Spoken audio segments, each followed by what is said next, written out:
Hi, everyone. Thank you so much for joining us. My name is Andrew Bottom, and I am the Associate Director for the Global Internship Program here at UCLA. We're really excited to share with you more information about our program in Osaka and Kyoto. And I have some colleagues here today to help me do that. So I'm going to first throw it over to Jonathan, one of our student returnees. Hi, everyone. My name is Jonathan Garcia. I'm currently a senior here at UCLA pursuing environmental science and engineering. Thanks, Jonathan. And we'll hear from him a little bit later on about his experience on the program. And we have some folks from CRCC Asia, which is our on-site program partners. We're also in charge of internship placements. So I'll throw it over to Delaney and Maya. Hi, everyone. My name is Delaney Egan. I am the University Partnership Lead for CRCC Asia. Basically, that just means that I help process all of your application pieces and the different portfolio pieces. I just move your documentation from the next spot over pretty much to Maya, and I will pass it over to her. Hi, everyone. So my name is Maya Edmonds. I'm the head of admissions here with CRCC Asia. I also have some program coordinator experience in South Korea as well as in Tokyo, Japan.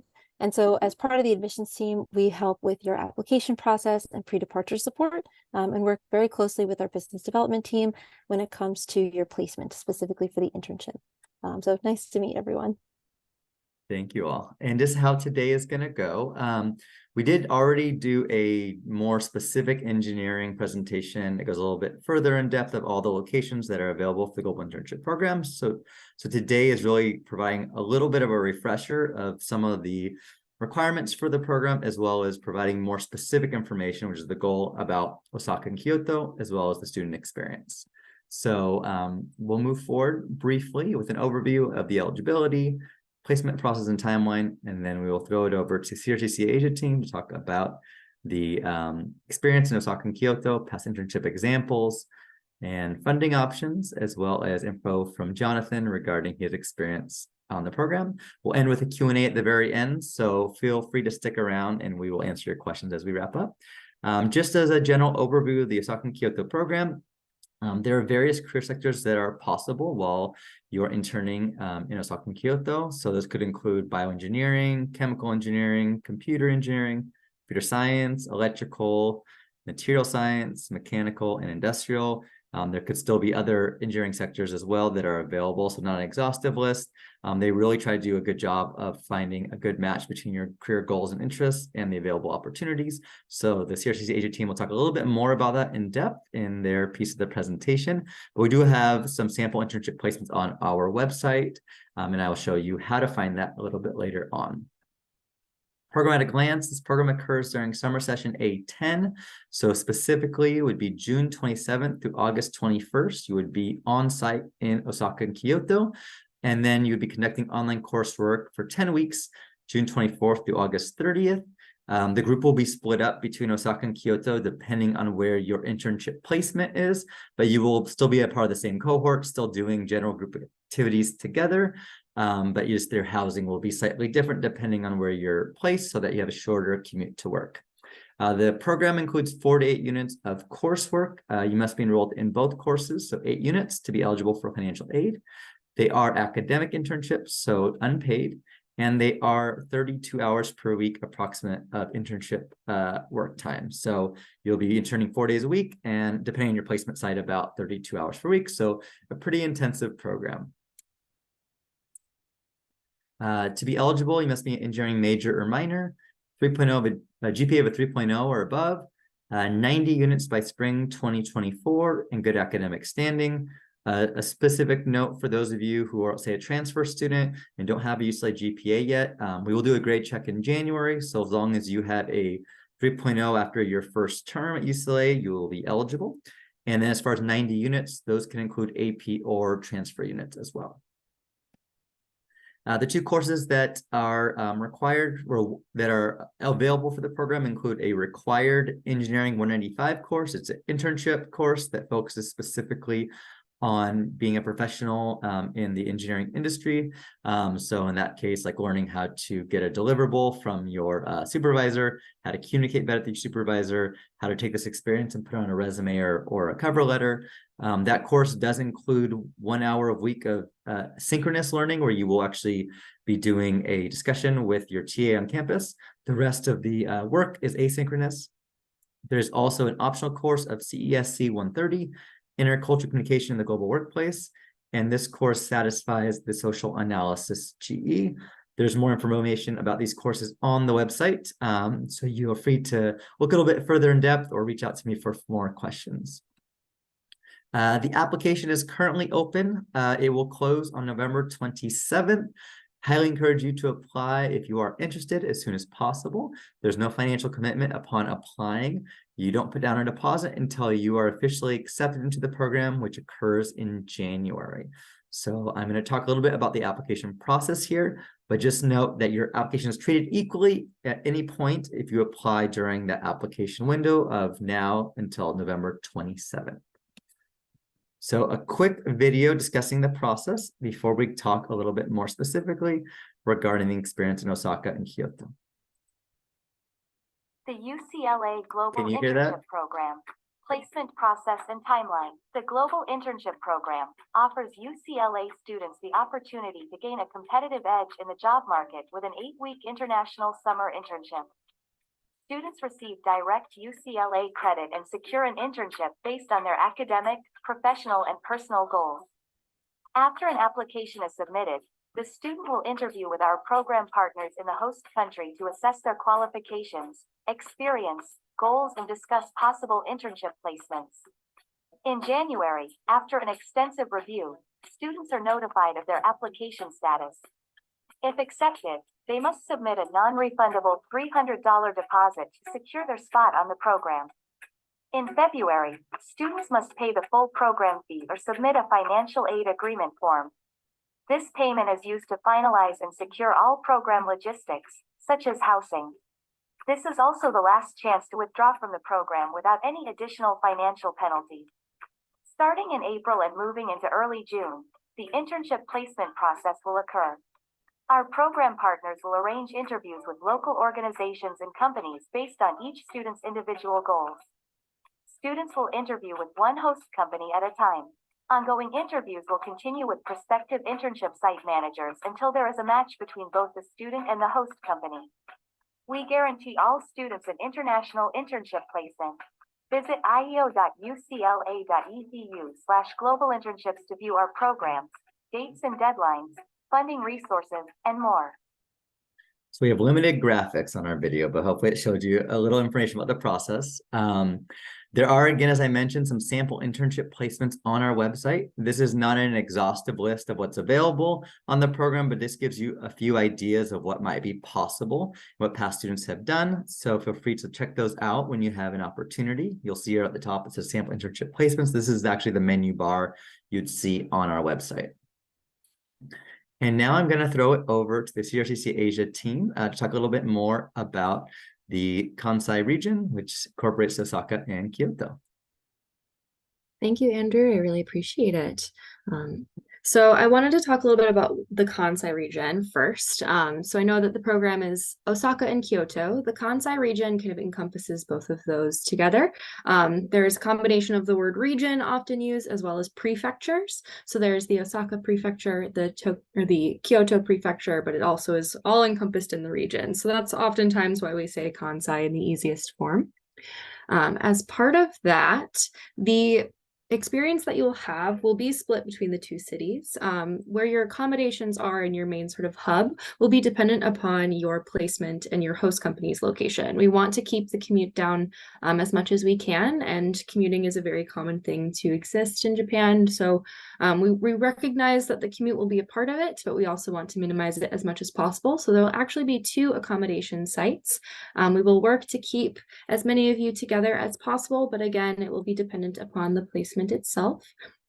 This region as a whole is the 2nd largest metropolitan area, second to Tokyo, so there will still be plenty of things to do regardless of which location you're staying in.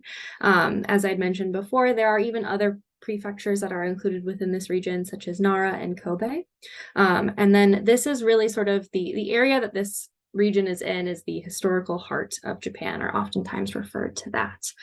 Bouncing back to the placement piece and your stay within the different cities, you'll be notified of where your host company is based at the time of the interview request. So you have every right to decline an offer, accept the offer, and you will be notified of which city you would be living in and working in very early on in that process. So just a little bit more of a background on the two different cities themselves. Osaka is, I would say, a little bit more of the metropolitan area, largely due to the nature of being a port city. It's been a port city for many, many years, and it is considered a very global city as well, too. There's lots of different blends of culture and things to do, lots of modern architecture in comparison to some of the more traditional locations, inversely to Kyoto, which I will get to shortly. It is very much known for the street food as well, too. Many of the popular street foods that you are aware of from Japan come from Osaka. Sort of bouncing over to Kyoto. Kyoto is definitely the more traditional, and you see that within the architecture that is throughout the city. So Kyoto is actually once the capital of Japan for more than 1,000 years. And you see a lot of that history built in on every city, day, street, sort of things like that. Maybe unbeknownst to you as well, it's an incredibly artistic city. So you'll see that through the temples and shrines, but it's also a very active theater scene, lots of different museums, things like that. It is a little bit slower paced, but it has lots of ways to get connected with Japanese culture in very unique ways as well, too. All right, so the reason we are probably here, a little bit more about the placement process as well. So we wanted to highlight a couple different pieces within this to highlight the different placement examples. So as Andrew mentioned, there are a large number of different engineering subsets that are offered, and we wanted to highlight some different groupings. With that being said, as Andrew mentioned, it's not an exhaustive list by any means of what you see on the screen right now. There are a number of placements across the different majors and sectors, and that will vary based on the saturation of those industries or sub-industries within Osaka and Kyoto as well. To note, one of the more competitive is going to be those that are lab or research based. So there are higher saturations. You may actually be placed in a host company with a group of other UCLA students or other students from our programs, which they come from all around the world as well too. So there could be as many as 8 to 10 of you in one place, where we have a sort of cohort structure where there's group learning and interning. And there are some that will be maybe 1 or 2. During the advising call, which Maya will talk a little bit more about, and will also be the person that you have your advising call with, you're able to talk about the differences and preferences between your host companies. Maybe you do want to be in a larger cohort. Maybe you do want to be more independent. Those are all things we can take into consideration and add to your profile to find the best fit for you. So when we're talking about the different focus of the internship themselves, you may see on our website and then in the advising call that we have 18 different sectors. Engineering, of course, will be at the top for you, but you might blend into some of the other sectors as well too, based on your major and your interests. So we wanted to highlight some of the different areas of focus so you can see them blend between. So computer engineering, for example, really overlaps well with our computer science sector. That industry includes cybersecurity, software development, robotics, also AI, things like that. A little bit over my head as a theater major from previous time in college, but really great hands-on experiences. When it comes to chem, bio, and medical engineering focus, that's going to be largely where we find a lot of lab placements and pharmaceutical focus. So if you have interest in any of those or the healthcare field, thinking in that direction, some medical device development, things like that, that is going to be some of our more competitive placements. When it comes to industrial and mechanical engineering focus, this can really expand quite greatly, I would say, based on the placements that we have. So the areas that and sub-industries that our host companies focus on can really kind of be tied to green tech, can be tied to robotics and AI in some ways in the computer science. It can be tied to civil and urban planning or architecture. So I would say that there's a lot of blend in this area in some of the other ways that the other focus don't have. Other things to note as well too, you'll see some of these host companies, they also have different projects that are sprinkled throughout their agencies or firms. So you may be placed within a certain project type that will be different from other students. It really is all dependent on the host companies themselves, and you will be briefed on that as part of the interview process. Other things to note as well too to help with the interview and the placement is that there are some helpful skills and some technical skills that we do recommend to have at least familiarity with or exposure to during the interview process to make you a more competitive applicant.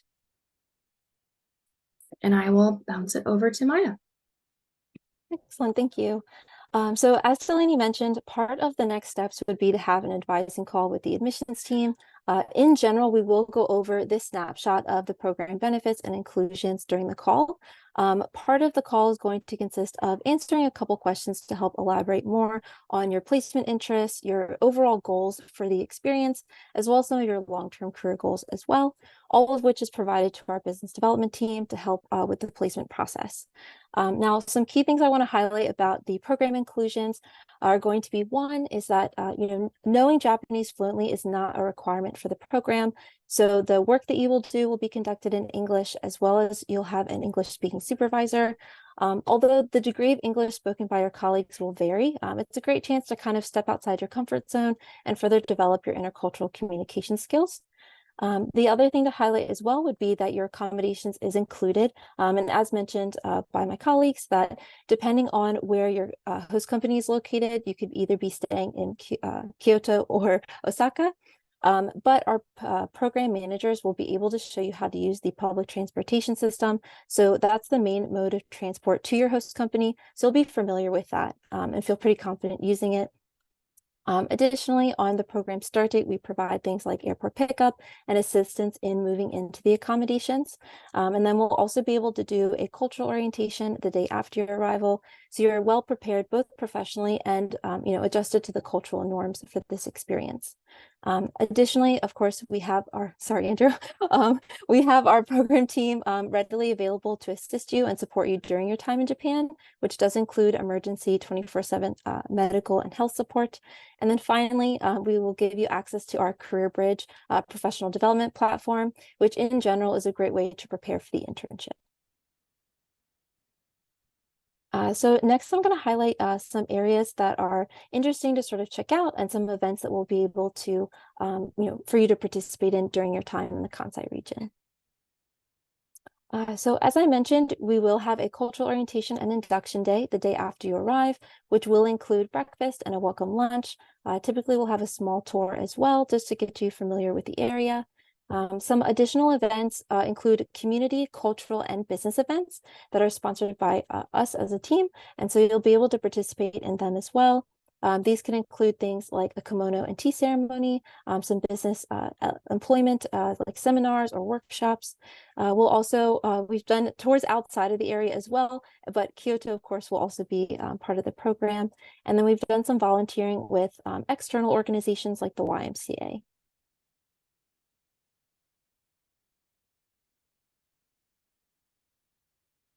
Next, we'd like to highlight just some 3 key areas, although there's many areas within the Kansai region that are very beautiful to explore, but we wanted to kind of mention these 3.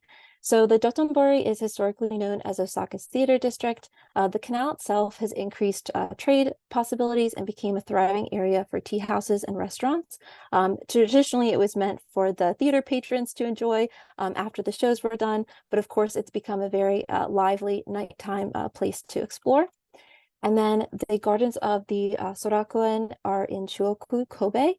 So Kobe is also very close and part of the Kansai region. So for example, if you have a free weekend, you could go explore a nice scenic area.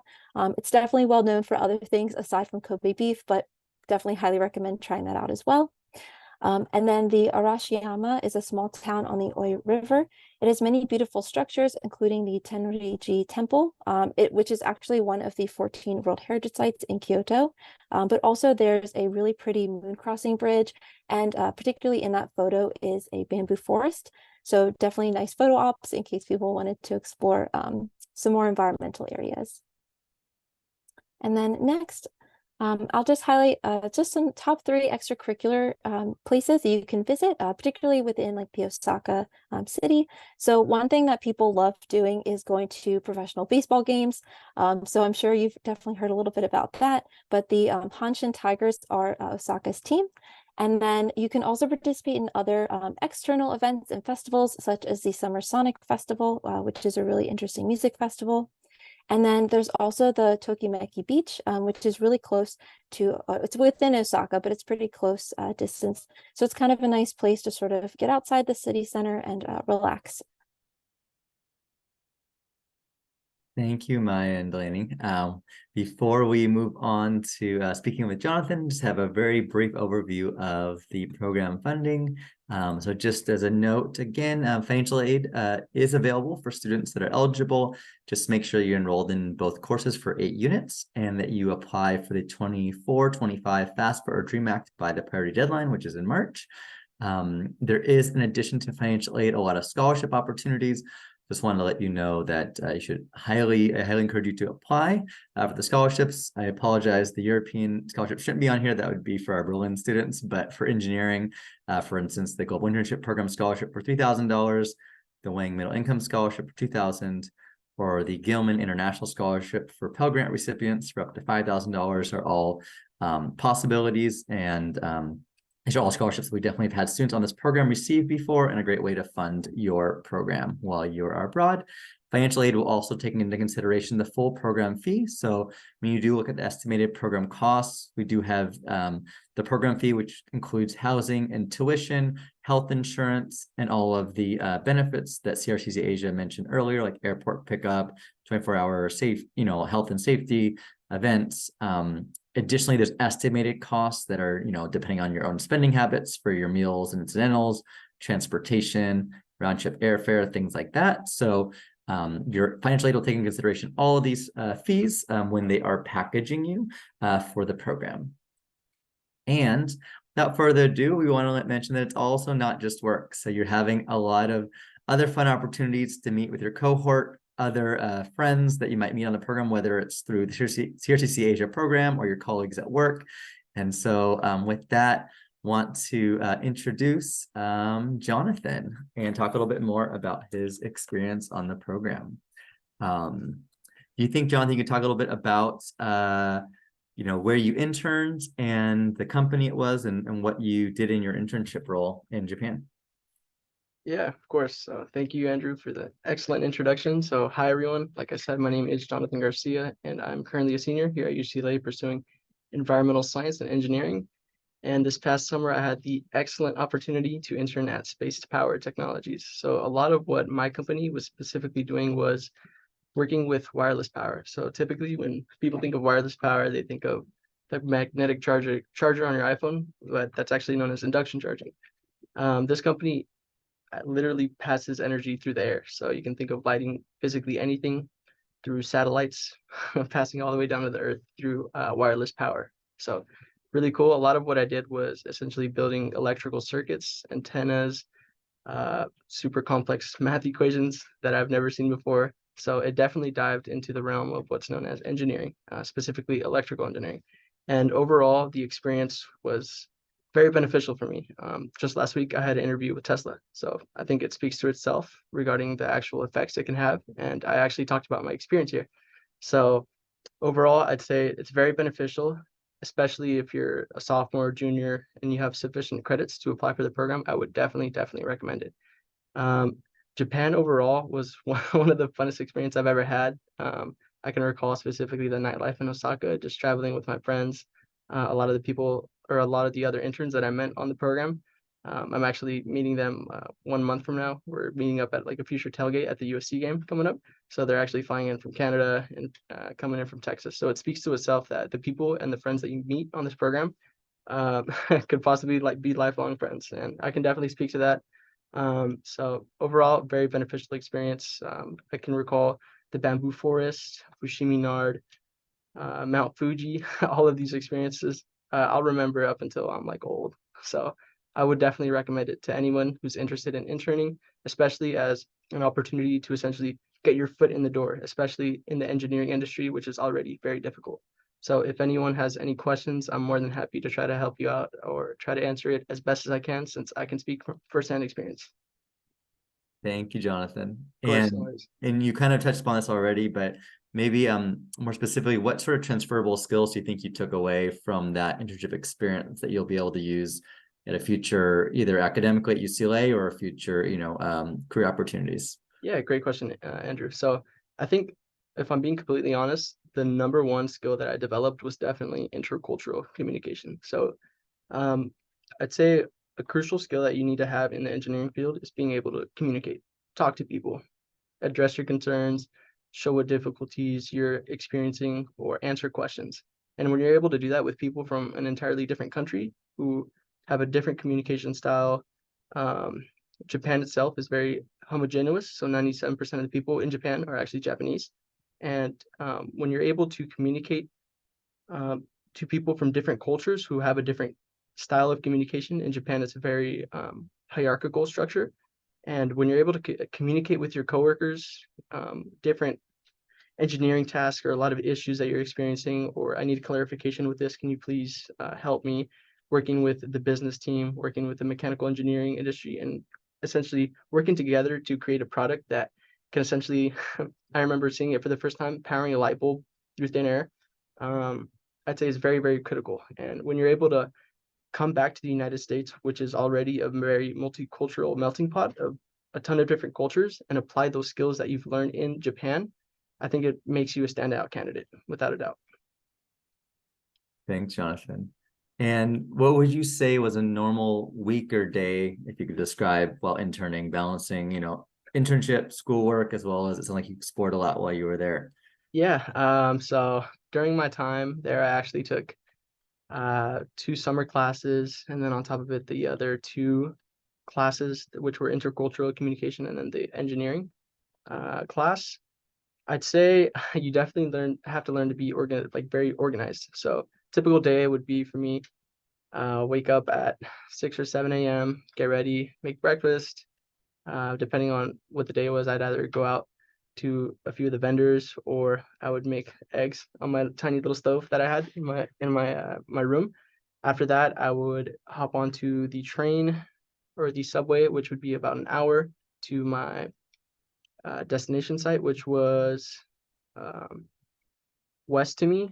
And then once I arrived on site, I'd greet my manager, Minoru, miss him a ton. But I would greet my direct manager, Minoru, the entire team, say hello, bow to them.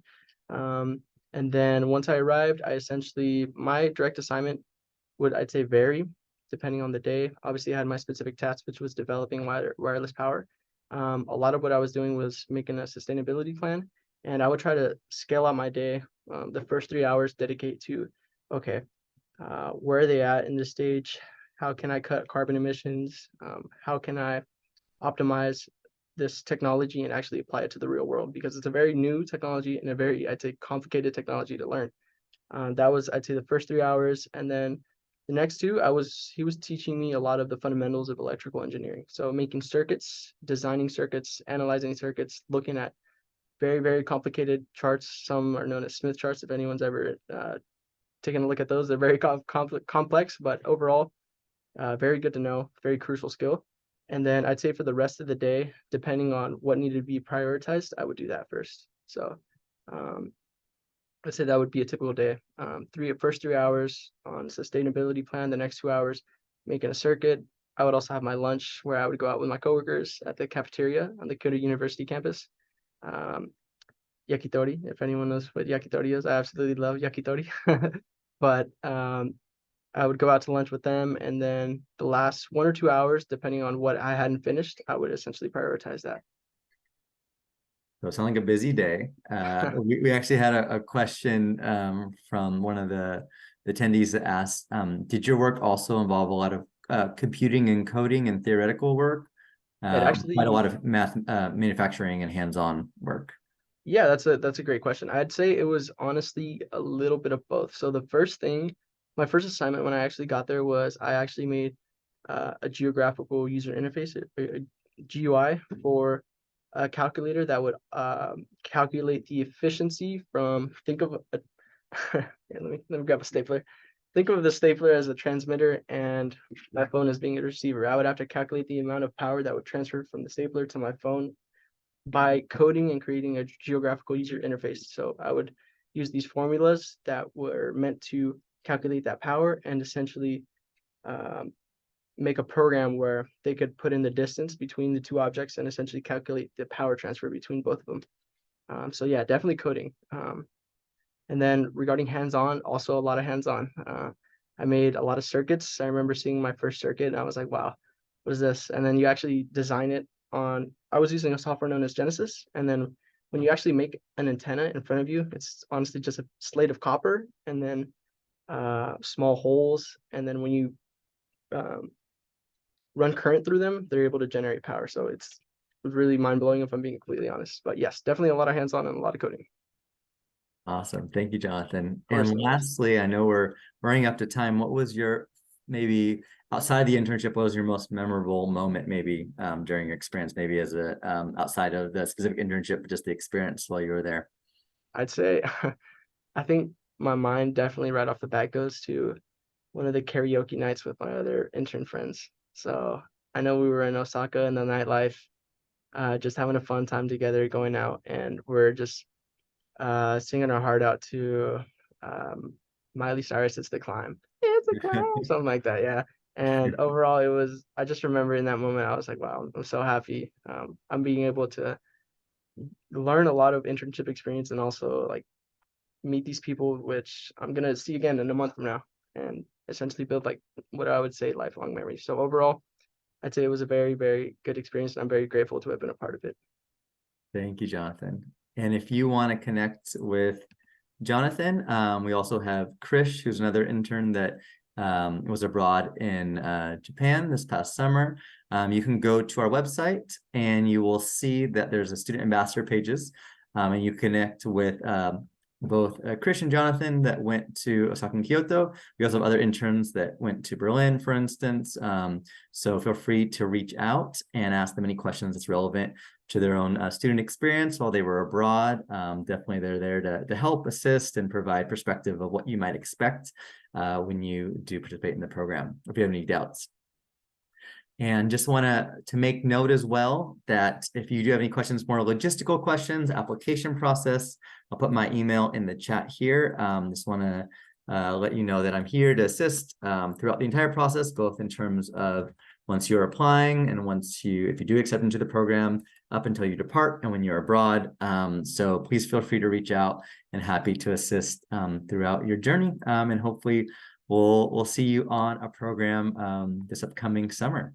So what I want to do now is I know we're running at time. I'm going to stop the recording and then open it up to a few minutes of questions so that we can get any questions that are pending.